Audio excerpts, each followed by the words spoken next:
I have a very interesting guest with me here today. She's Roopa Kumar. Well, Roopa dons multiple hats. She's an investor, she's a mentor, she's an entrepreneur, and she's a tech evangelist. Well, it doesn't end here. She was recently recognized as the Women Business Leader of the year 2023 by Economic Times. I want to first pick your brains a little bit more about your journey as an entrepreneur. How did that shape up? So I think Purple Quarter, I mentioned this to a lot of people, did not happen by choice, it happened by chance. We were looking at the entire ecosystem evolve. Okay. I'm talking about when India became the startup hub. There were 200 e-commerce mom and pop shops that emerged out of nowhere. Wow. And there were a lot of these leaders who came from the Bay Area and started taking on roles in India. Okay. And that became the spur of the moment where we started thinking, wow, India has gone through such a lot of change. Right. Tech leaders from Google, from Amazons of the world were investing into tech ecosystem in India.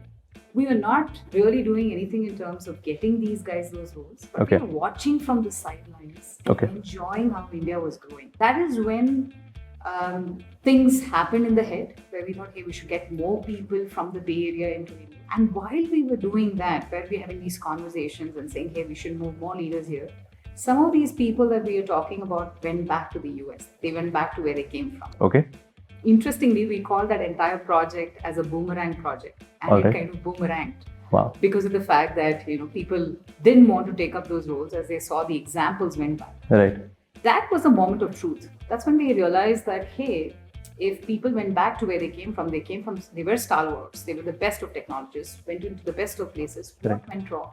That's when we zoomed in a bit and said, there is an opportunity waiting for us in disguise. We need to figure out a flavor in terms of how will a person survive in a startup ecosystem or any company as a tech leader in Indian ecosystem. Mm-hmm. Interesting. That's how the journey of Purple Quarter began. Okay. It began with questions. It began with why. Why do we have to be a bespoke CTO search? Why do we have to be different from others? Mm-hmm. This was not addressing something we needed. This was addressing the need that was there at that point of time in the ecosystem. Right? People are not able to understand, how do I keep a leader for a longer period? How do I make this journey worthwhile?